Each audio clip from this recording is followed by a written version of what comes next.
Assalamualaikum warahmatullahi wabarakatuh. Senang sekali kita dapat berjumpa kembali ya pada mata kuliah pembelajaran matematika. Pada kali ini kita akan membawakan tentang teori belajar. Ada beberapa teori belajar yang dikemukakan oleh para ahli, di antaranya yaitu teori belajar George Polya, kemudian ada teori belajar geometris Van Hill, kemudian ada realistic mathematics education dan meta konsep. Ini berhubungan dengan pembelajaran matematika. Oke. Nah, tim kreatif kami, para penyusun dalam materi ini, yang pertama ada Mbak Nurul Asia, kemudian ada Mbak Ida Fitriati, juga ada saya Arif Widya Kusuma Nur Aslam, kemudian Mbak Purnisih. Oke, langsung saja kita masuk ke dalam pembahasan. Yang pertama kita harus ketahui adalah tentang pengertian teori belajar. Apa itu teori belajar? Teori sendiri itu dapat diartikan sebagai serangkaian bagian atau variabel definisi dan dalil yang saling berhubungan, yang menghadirkan sebuah pandangan sistematis mengenai fenomena dengan menentukan hubungan antar variabel dengan maksud menjelaskan fenomena alamiah. Nah, itu sekilas tentang teori. Kemudian belajar sendiri apa? Belajar adalah proses yang dilakukan oleh manusia untuk mendapatkan aneka ragam kompetensi, skill, dan attitude. Nah, itu contohnya. Kemampuan, yaitu kompetensi, kemudian keterampilan, dan juga sikap atau attitude. Tersebut diperoleh secara bertahap dan berkelanjutan dari masa bayi sampai tua melalui rangkaian proses belajar sepanjang masa, entah melalui pendidikan formal, non formal maupun informal. Jadi dapat diartikan bahwa teori belajar itu upaya untuk mendeskripsikan bagaimana manusia itu belajar, sehingga membantu kita semua memahami proses inheren yang kompleks dari belajar. Selain itu, pengertian teori belajar dapat pula diartikan sebagai teori yang mempelajari perkembangan intelektual mental siswa atau para peserta. Nah, itu sedikit pengertian tentang teori belajar. Kemudian ada beberapa teori belajar, terutama yang berhubungan dengan pembelajaran matematika. Yang pertama yaitu teori belajar pemecahan masalah yang dikemukakan oleh George Polya. Nah, George Polya ini mendefinisikan bahwa pemecahan masalah itu sebagai usaha mencari jalan keluar dari suatu kesulitan, mencapai suatu tujuan yang tidak begitu saja dengan segera dapat dicapai. Nah, dalam pembelajaran, khususnya pembelajaran matematika di sekolah, tidaklah cukup hanya diberikan sejumlah besar pengetahuan pada para siswa.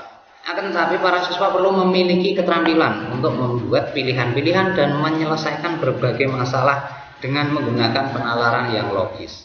Salah satu cara untuk meningkatkan kemampuan berpikir siswa ini adalah dengan memberikan sejumlah keterampilan berupa problem solving atau memecahkan masalah. Nah, keterampilan menyelesaikan masalah tersebut akan dicapai siswa jika dalam pembelajaran guru mengkondisikan siswa untuk dapat mengkonstruksi pengetahuannya, dan memfasilitasi siswa untuk melakukan aktivitas belajar yang melibatkan pemecahan masalah. Nah, untuk membelajarkan pemecahan masalah, salah satu model yang dapat digunakan yaitu model ini. Model pemecahan masalah, teori belajar pemecahan masalah oleh George Polya. Nah, teori ini juga mempunyai tahapan-tahapan dan langkah-langkah dalam pembelajaran. Yang pertama yaitu beberapa langkahnya. Yang pertama, tahap memahami masalah, kemudian tahap perencanaan pemecahan masalah, kemudian tahap menyelesaikan masalah sesuai rencana, kemudian langkah yang terakhir yaitu memeriksa kembali. Bagaimana penjelasannya seperti ini? Yang pertama yaitu tahap memahami masalah. Pada tahap memahami masalah ini, kegiatan pemecahan masalah dapat diarahkan untuk menuntun siswa menetapkan apa yang diketahui, apa yang ditanyakan dalam sebuah soal atau sebuah masalah yang diberikan kepada siswa. Contoh pertanyaan yang dapat diajukan kepada siswa agar dia dapat memahami masalahnya itu seperti ini contohnya. Yang pertama, apakah yang diketahui dari soal? Contohnya kita memberikan soal tentang suatu kasus. Bagaimana operasi hitung dari ini? Bagaimana pemecahan masalah tersebut? Nah, kita cari tahu, siswa kita gali apa yang dia tahu dari soal. Kemudian apa yang ditanyakan dari soal tersebut, informasi apa saja yang diperlukan siswa untuk memahami permasalahan tersebut, terus bagaimana menyelesaikannya. Nah, tahap pertama yaitu memberikan pemahaman. tahap memahami masalah. Yang kedua yaitu tahap perencanaan pemecahan masalah. Tahap perencanaan pemecahan masalah ini siswa diarahkan untuk dapat mengidentifikasi strategi-strategi pemecahan masalah. Dibutuhkan strategi, urutan-urutan langkah-langkah dalam dia memecahkan masalah itu seperti apa. Contohnya, di antara strateginya adalah menebak dan menguji. Dia menebak dulu bagaimana masalah tersebut yang direncanakan, kemudian menggunakan beberapa variabel yang berhubungan dengan masalah, melihat polanya seperti apa. Oh, ini ternyata polanya seperti ini. Kemudian menggunakan rumus. Oh, ada rumusnya seperti ini. Menggunakan model, membuat daftar, menggambar diagram, menggunakan penalaran langsung maupun tidak langsung, menggunakan sifat-sifat bilangan, dan bekerja mundur melihat kembali ke belakang tentang soal itu. Nah, itu adalah tahap pada perencanaan pemecahan masalah. Kemudian tahap selanjutnya, yaitu tahap menyelesaikan masalah. Setelah kita tahu ada masalahnya seperti apa, rencana pemecahannya seperti apa, kemudian langsung dieksekusi, menyelesaikan masalahnya seperti apa. Nah, siswa melaksanakan penyelesaian soal atau masalah sesuai dengan yang telah direncanakan sehingga memperoleh jawaban. Kalau memakai rumusnya dipakai. Oh, ternyata benar memakai rumus ini. Kemudian menyelesaikan masalahnya dengan memakai rumus dan sebagainya. Kemudian tahap memeriksa kembali. Nah, pada tahapan ini langkah yang dilakukan untuk mengecek kembali apakah yang dihasilkan atau yang diperoleh sudah sesuai dengan ketentuan. Rumus yang dipakai sudah betul atau diagram yang dipakai sudah betul atau tidak. Terus langkah-langkahnya kembali itu diperiksa apakah betul seperti itu operasi hitungnya. Contohnya seperti itu. Ketentuan hasil yang diperoleh itu sudah sesuai dengan ketentuan dan tidak terjadi kontradiksi dengan apa yang ditanyakan. Nah, itu sudah jelas, nanti jawabannya sudah jelas. Kemudian teori selanjutnya yaitu tentang teori belajar geometri Van Hill. Nah, ini berfokus pada geometri. Van Hill ini adalah seorang ahli geometri, ahli matematika. Pembelajaran geometri merupakan teori belajar yang dikemukakan oleh Van Hill yang menguraikan tahap-tahap perkembangan mental anak dalam geometri. Nah, Van Hill ini adalah seorang guru bangsa Belanda yang mengadakan penelitian dalam mengajar pembelajaran geometri.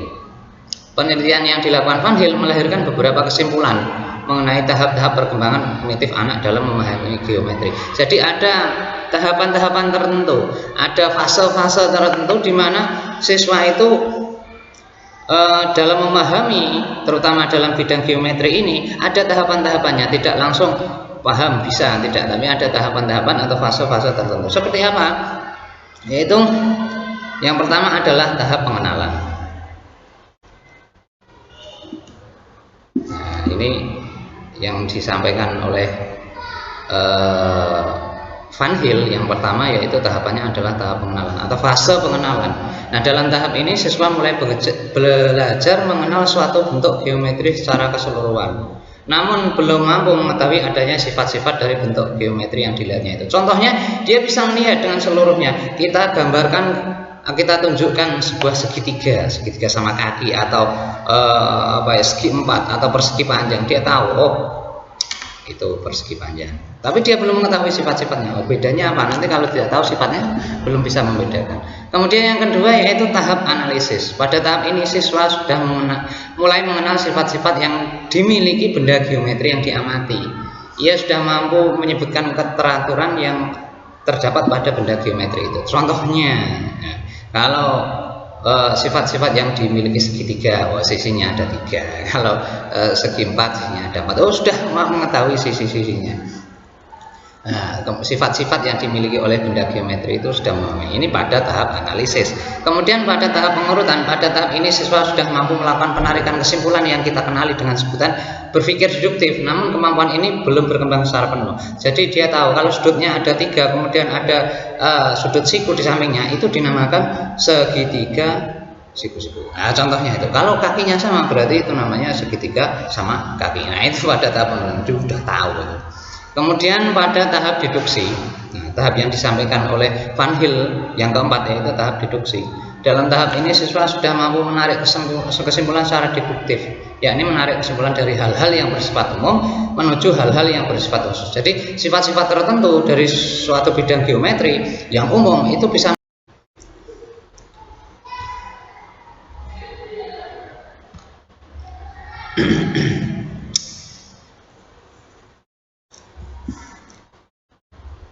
Assalamualaikum warahmatullahi wabarakatuh. Senang sekali kita dapat berjumpa kembali ya pada mata kuliah pembelajaran matematika. Pada kali ini kita akan membawakan tentang teori belajar. Ada beberapa teori belajar yang dikemukakan oleh para ahli, diantaranya yaitu teori belajar George Polya, kemudian ada teori belajar geometris Van Hill, kemudian ada realistic mathematics education dan meta konsep. Ini berhubungan dengan pembelajaran matematika. Oke. Nah, tim kreatif kami, para penyusun dalam materi ini, yang pertama ada Mbak Nurul Asia, kemudian ada Mbak Ida Fitriati, juga ada saya Arif Widya Kusuma Nur Aslam, kemudian Mbak Purnisih. Oke, langsung saja kita masuk ke dalam pembahasan. Yang pertama kita harus ketahui adalah tentang pengertian teori belajar. Apa itu teori belajar? Teori sendiri itu dapat diartikan sebagai serangkaian bagian atau variabel, definisi, dan dalil yang saling berhubungan, yang menghadirkan sebuah pandangan sistematis mengenai fenomena dengan menentukan hubungan antar variabel dengan maksud menjelaskan fenomena alamiah. Nah, itu sekilas tentang teori. Kemudian belajar sendiri apa? Belajar adalah proses yang dilakukan oleh manusia untuk mendapatkan aneka ragam kompetensi, skill, dan attitude. Nah, itu contohnya. Kemampuan, yaitu kompetensi, kemudian keterampilan, dan juga sikap atau attitude tersebut diperoleh secara bertahap dan berkelanjutan dari masa bayi sampai tua melalui rangkaian proses belajar sepanjang masa, entah melalui pendidikan formal, non formal maupun informal. Jadi dapat diartikan bahwa teori belajar itu upaya untuk mendeskripsikan bagaimana manusia itu belajar, sehingga membantu kita semua memahami proses inheren yang kompleks dari belajar. Selain itu, pengertian teori belajar dapat pula diartikan sebagai teori yang mempelajari perkembangan intelektual mental siswa atau para peserta didik. Nah, itu sedikit pengertian tentang teori belajar. Kemudian ada beberapa teori belajar, terutama yang berhubungan dengan pembelajaran matematika. Yang pertama yaitu teori belajar pemecahan masalah yang dikemukakan oleh George Polya. George Polya ini mendefinisikan bahwa pemecahan masalah itu sebagai usaha mencari jalan keluar dari suatu kesulitan, mencapai suatu tujuan yang tidak begitu saja dengan segera dapat dicapai. Nah, dalam pembelajaran, khususnya pembelajaran matematika di sekolah, tidaklah cukup hanya diberikan sejumlah besar pengetahuan kepada para siswa, akan tetapi para siswa perlu memiliki keterampilan untuk membuat pilihan-pilihan dan menyelesaikan berbagai masalah dengan menggunakan penalaran yang logis. Salah satu cara untuk meningkatkan kemampuan berpikir siswa ini adalah dengan memberikan sebuah keterampilan berupa problem solving atau memecahkan masalah. Nah, keterampilan menyelesaikan masalah tersebut akan dicapai siswa jika dalam pembelajaran guru mengkondisikan siswa untuk dapat mengkonstruksi pengetahuannya. Nah, dan memfasilitasi siswa untuk melakukan aktivitas belajar yang melibatkan pemecahan masalah. Nah, untuk membelajarkan pemecahan masalah, salah satu model yang dapat digunakan yaitu model ini. Model pemecahan masalah, teori belajar pemecahan masalah oleh George Polya. Nah, teori ini juga mempunyai tahapan-tahapan dan langkah-langkah dalam pembelajarannya. Yang pertama yaitu beberapa langkahnya. Yang pertama, tahap memahami masalah, kemudian tahap perencanaan pemecahan masalah, kemudian tahap menyelesaikan masalah sesuai rencana, kemudian langkah yang terakhir yaitu memeriksa kembali. Bagaimana penjelasannya seperti ini? Yang pertama yaitu tahap memahami masalah. Pada tahap memahami masalah ini, kegiatan pemecahan masalah dapat diarahkan untuk menuntun siswa menetapkan apa yang diketahui, apa yang ditanyakan dalam sebuah soal atau sebuah masalah yang diberikan kepada siswa. Contoh pertanyaan yang dapat diajukan kepada siswa agar dia dapat memahami masalahnya itu seperti ini contohnya. Yang pertama, apakah yang diketahui dari soal? Contohnya kita memberikan soal tentang suatu kasus. Bagaimana operasi hitung dari ini. Bagaimana pemecahan masalah tersebut. Nah, kita cari tahu, siswa kita gali apa yang dia tahu dari soal. Kemudian apa yang ditanyakan dari soal tersebut, informasi apa saja yang diperlukan siswa untuk memahami permasalahan tersebut, terus bagaimana menyelesaikannya. Nah, tahap pertama yaitu memberikan pemahaman. tahap memahami masalah. Yang kedua yaitu tahap perencanaan pemecahan masalah. Tahap perencanaan pemecahan masalah ini siswa diarahkan untuk dapat mengidentifikasi strategi-strategi pemecahan masalah. Dibutuhkan strategi, urutan-urutan langkah-langkah dalam dia memecahkan masalah itu seperti apa.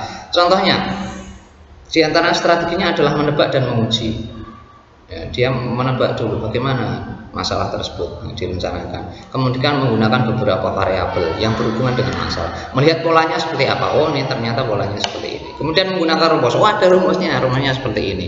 Menggunakan model, membuat daftar, menggambar diagram, menggunakan penalaran langsung maupun tidak langsung, menggunakan sifat-sifat bilangan, dan bekerja mundur melihat kembali ke belakang tentang soal itu. Nah, itu adalah tahap pada perencanaan pemecahan masalah. Kemudian tahap selanjutnya, yaitu tahap menyelesaikan masalah. Setelah kita tahu ada masalahnya seperti apa, rencana pemecahannya seperti apa, kemudian langsung dieksekusi, menyelesaikan masalahnya seperti apa. Nah, siswa melaksanakan penyelesaian soal atau masalah sesuai dengan yang telah direncanakan sehingga memperoleh jawaban. Kalau memakai rumusnya dipakai. Oh, ternyata benar memakai rumus ini. Kemudian menyelesaikan masalahnya dengan memakai rumus dan sebagainya. Kemudian tahap memeriksa kembali. Nah, pada tahapan ini langkah yang dilakukan untuk mengecek kembali apakah yang dihasilkan atau yang diperoleh sudah sesuai dengan ketentuan.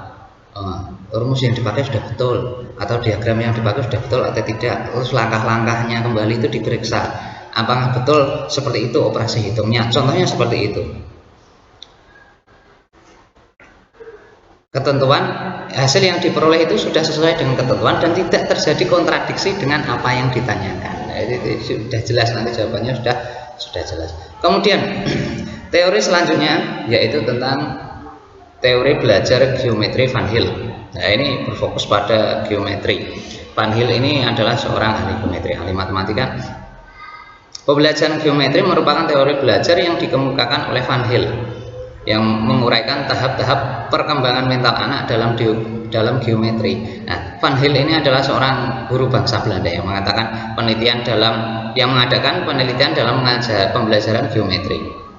Penelitian yang dilakukan Van Hill melahirkan beberapa kesimpulan mengenai tahap-tahap perkembangan kognitif anak dalam memahami geometri. Jadi ada tahapan-tahapan tertentu, ada fase-fase tertentu di mana siswa itu dalam memahami, terutama dalam bidang geometri ini, ada tahapan-tahapannya, tidak langsung paham bisa, tidak, tapi ada tahapan-tahapan atau fase-fase tertentu. Seperti apa? Yaitu yang pertama adalah tahap pengenalan.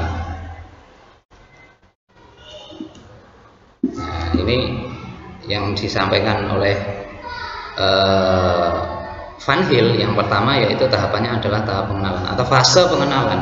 Nah, dalam tahap ini siswa mulai belajar mengenal suatu bentuk geometri secara keseluruhan, namun belum mampu mengetahui adanya sifat-sifat dari bentuk geometri yang dilihatnya itu. Contohnya, dia bisa melihat dengan seluruhnya. Kita tunjukkan sebuah segitiga sama kaki atau segi empat atau persegi panjang. Dia tahu, oh, itu persegi panjang, tapi dia belum mengetahui sifat-sifatnya. Oh, bedanya apa? Nanti kalau tidak tahu sifatnya belum bisa membedakan. Kemudian yang kedua yaitu tahap analisis. Pada tahap ini siswa sudah mulai mengenal sifat-sifat yang dimiliki benda geometri yang diamati. Ia sudah mampu menyebutkan keteraturan yang terdapat pada benda geometri itu. Contohnya, kalau sifat-sifat yang dimiliki segitiga, sisinya ada 3. Kalau segi 4, sisinya ada 4. Oh, sudah mengetahui sisi-sisinya. Nah, sifat-sifat yang dimiliki oleh benda geometri itu sudah memahami. Ini pada tahap analisis. Kemudian pada tahap pengurutan, pada tahap ini siswa sudah mampu melakukan penarikan kesimpulan yang kita kenali dengan sebutan berpikir deduktif. Namun kemampuan ini belum berkembang secara penuh. Jadi dia tahu kalau sudutnya ada 3, kemudian ada sudut siku di sampingnya, itu dinamakan segitiga siku-siku. Nah, contohnya itu. Kalau kakinya sama berarti itu namanya segitiga sama kaki. Nah, itu pada tahap pengurutan sudah tahu. Kemudian pada tahap deduksi, tahap yang disampaikan oleh Van Hill yang keempat yaitu tahap deduksi. Dalam tahap ini siswa sudah mampu menarik kesimpulan secara deduktif, yakni menarik kesimpulan dari hal-hal yang bersifat umum menuju hal-hal yang bersifat khusus. Jadi siswa itu sudah bisa menarik kesimpulan dari hal yang bersifat umum menjadi khusus, terutama di sini adalah pada bentuk geometri ya. Kemudian tahapan yang terakhir yaitu tahap akurasi. Dalam tahap ini siswa sudah mulai menyadari betapa pentingnya ketepatan prinsip dasar melandasi suatu pembuktian. Jadi sudah paham ini prinsipnya seperti ini, prinsipnya seperti yang melandasi adanya sebuah pembuktian. Oke. Selanjutnya yaitu teori belajar realistik matematik education. Ya, itu diartikan sebagai pendidikan matematika realistis secara nyata. Realistic Mathematics Education atau RME ini dikembangkan pertama kali oleh Freudenthal pada tahun 1971 di Utrecht, University Belanda. Menurut Freudenthal bahwa belajar matematika adalah suatu aktivitas, sehingga kelas matematika bukan tempat memindahkan matematika dari guru kepada siswa, melainkan tempat siswa menemukan kembali ide dan konsep matematika melalui eksplorasi masalah-masalah nyata. Jadi dalam kehidupan nyata itu kan semua bentuk matematika, hitung, menghitung dan sebagainya itu kan sudah ada. Cuma siswa itu menemukan kembalinya itu seperti apa, itu diarahkan guru melalui teknik ini, yaitu Realistic Mathematics Education atau pendidikan matematika realistis. RME ini merupakan sebuah pendekatan belajar matematika yang menempatkan permasalahan matematika dalam kehidupan sehari-hari sehingga mempermudah siswa menerima materi dan memberikan pengalaman langsung dengan pengalaman mereka sendiri. Contohnya kalau memberikan operasi hitung, kita kasih contoh sebuah sebuah cerita di mana dia membeli sesuatu dengan uang berjumlah berapa, kemudian kita memberikan pelajaran tentang nilai mata uang dan sebagainya, penjumlahan, pengurangan dan sebagainya. Nah, itu diambil dari kehidupan sehari-hari. Nah, masalah-masalah realistis yang digunakan sebagai sumber munculnya konsep-konsep atau pengetahuan matematika formal, di mana siswa diajak bagaimana cara berpikir menyelesaikan masalah, mencari masalah dan merorganisasi pokok persoalan. Nah, itu diambil dari kehidupan sehari-hari, kehidupan nyata. Ini bagus sekali ini RME. Nah, prinsip dari Realistic Mathematics Education ini atau RME itu ada tiga. Yang mengemukakan prinsip ini adalah Grave-Mayer mengemukakan adanya tiga prinsip RME. Yang pertama yaitu Guided Reinvention and Progressive Mathematization. Yang kedua yaitu Didactical Phenomenology. Kemudian yang ketiga yaitu Self-Developed Model.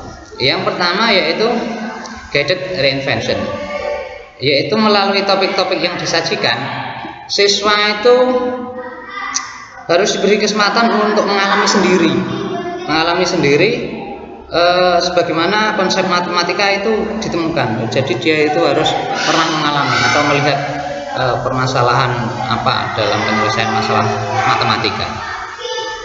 Kemudian yang Didactical Phenomenology, susah sekali ya. Yaitu topik-topik matematika disajikan dalam dua pertimbangan, yaitu aplikasinya serta kontribusinya untuk pengembangan konsep-konsep matematika selanjutnya. Itu prinsip Didactical Phenomenology. Kemudian Self-Developed Models itu adalah siswa itu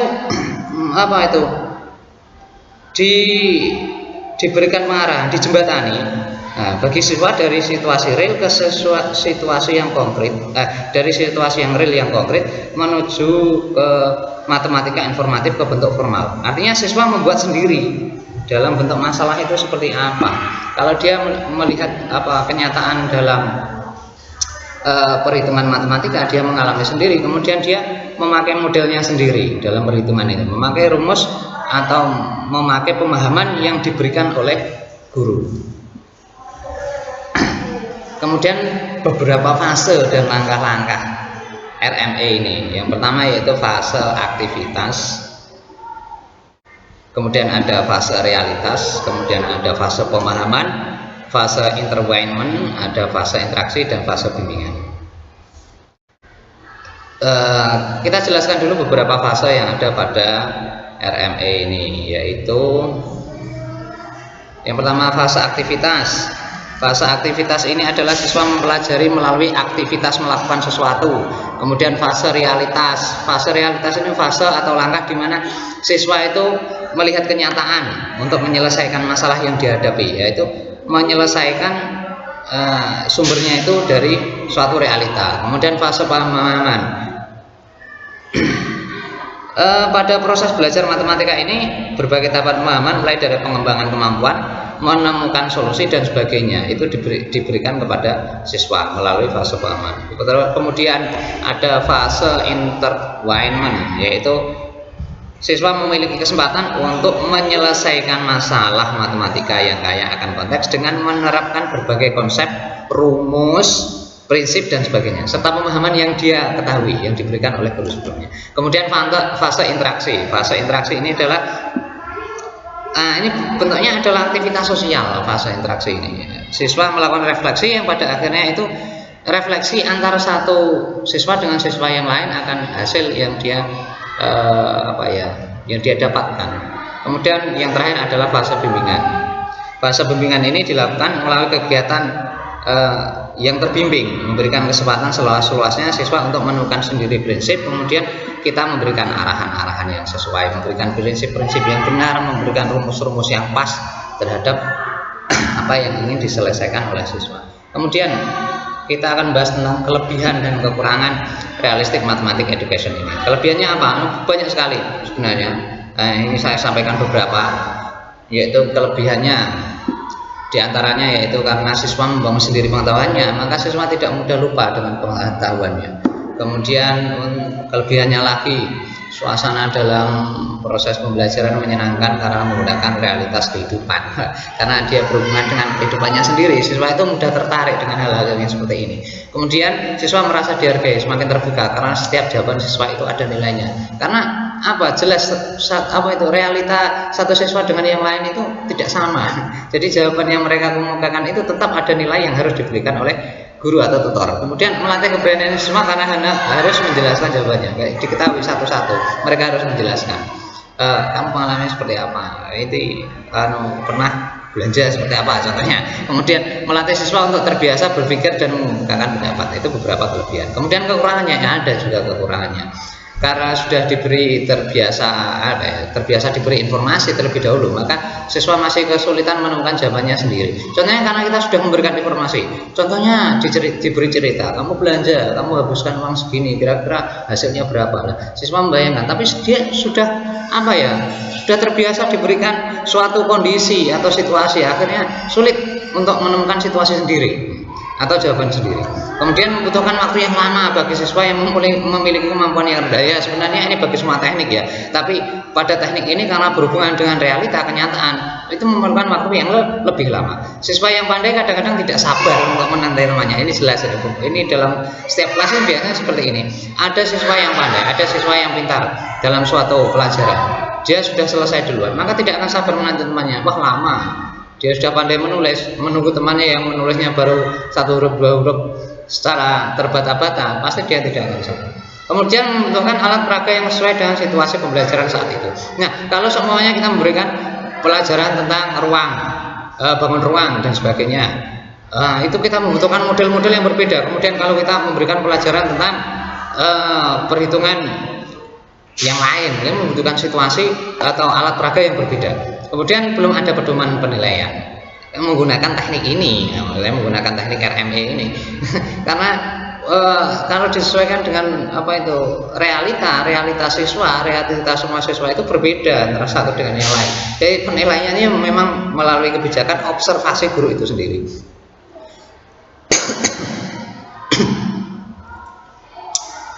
Nah, kemudian pembahasan kita selanjutnya itu tentang peta konsep. Nah, apa itu peta konsep? Peta konsep itu merupakan suatu alat atau dapat berupa skema yang dapat digunakan untuk menyatakan hubungan yang bermakna antara konsep-konsep dalam bentuk proposisi-proposisi. Proposisi merupakan hubungan dua konsep atau lebih yang dihubungkan oleh tanda penghubung. Kalau Anda semuanya pernah lihat suatu bagan dari satu proses ke proses yang lain, itu namanya konsep itu. Dalam bentuknya yang paling sederhana, suatu peta konsep terdiri atas dua konsep yang dihubungkan oleh satu tanda penghubung untuk membentuk suatu proposisi. Peta konsep juga berarti suatu bagan skematik jika melihat bagan-bagan tertentu untuk menggambarkan suatu pengertian konseptual seseorang dalam suatu rangkaian pernyataan. Dalam bentuk mind mapping itu peta konsep. Kemudian selanjutnya Ada beberapa jenis peta konsep. Yang pertama yaitu konsep rantai kejadian. Bentuknya itu rantai kejadian. Nah, itu jadi urutan dari event satu ke event yang lain. Event ini terus lanjut ke event ini, terus lanjut ke event ini, urut. Nah, itu namanya jenis peta konsep yang bentuknya rantai kejadian. Kemudian ada yang bentuknya konsep siklus. Nah, itu berputar. Contohnya kalau apa ya? Jenengan bikin konsep metamorfosis, nah itu kan berputar itu. Nah, itu contohnya konsep siklus. Kemudian ada yang berbentuk pohon jaringan. Pohon jaringan itu dari satu pokok utama kemudian menurunkan beberapa sub-sub pembahasan-pembahasan yang banyak sekali. Menurun menjadi banyak. Nah, kemudian ada konsep laba-laba, jenisnya peta konsep laba-laba. Itu satu pokok kemudian menyebar menjadi banyak cabang-cabang pembahasan. Nah, itu jenis peta konsep laba-laba, bentuknya laba-laba. Kemudian manfaatnya apa peta konsep ini? Mana banyak sekali sebenarnya, kita sampaikan beberapa. Nah, manfaat peta konsep itu yang pertama itu dengan jaringan konsep yang digambarkan dalam peta konsep, belajar menjadi bermakna karena pengetahuan informasi baru dengan pengetahuan terstruktur yang telah dimiliki warga belajar tersambung. Wah, kelihatan urutan-urutannya. Oh, pengetahuan yang ini udah tahu ini kemudian jadi ini, sehingga menjadi lebih mudah terserap oleh warga belajar. Well, kita ambil pokok-pokok penting kemudian pembahasannya seperti apa, urutannya seperti apa, maka itu lebih mudah dipahami. Wah, belajar itu berasa lebih bermakna. Kemudian manfaatnya lagi, keterkaitan antara konsep dapat diketahui secara baik oleh warga belajar dan tutor. Jadi tahu ini keterkaitannya seperti ini. Kalau semuanya ini bilangan 1 sampai 10 isinya ada bilangan genap, bilangan ganjil, bilangan cacah, bilangan apa. Nah, itu nanti kalau dikonsepkan bisa tahu ada keterhubungan antara satu bilangan dengan bilangan yang lain. Ini berarti konsep menjadi saling tidak terisolasi yang sekaligus memberikan gambaran baik kedalaman maupun keluasan konsep yang akan dipelajari oleh warga belajar. Nah, kemudian manfaatnya lagi yaitu dengan peta konsep tutor dapat meremedi pemahaman terhadap suatu konsep yang sulit dipahami warga belajar, karena tutor dapat menelusuri konsep mana dalam jaringan tersebut yang belum dipahami oleh warga belajar. Kita jika menggunakan satu konsep, contohnya memakai jenis pohon jaringan. Oh, ternyata urutan event-event atau memakai itu, kita tahu oh ternyata pada pemahaman ini konsep yang kedua itu urutannya belum paham siswa, maka kita bisa meremedi, kita ulangi lagi dari konsep yang urutan yang kedua. Contohnya seperti itu. Oke, terima kasih. Segitu saja pembahasan dari kami. Kurang lebihnya mohon maaf, semoga bermanfaat dan bertemu lagi pada pembahasan-pembahasan yang lebih menarik lagi. Mohon maaf atas segala kekurangan. Wassalamualaikum warahmatullahi wabarakatuh.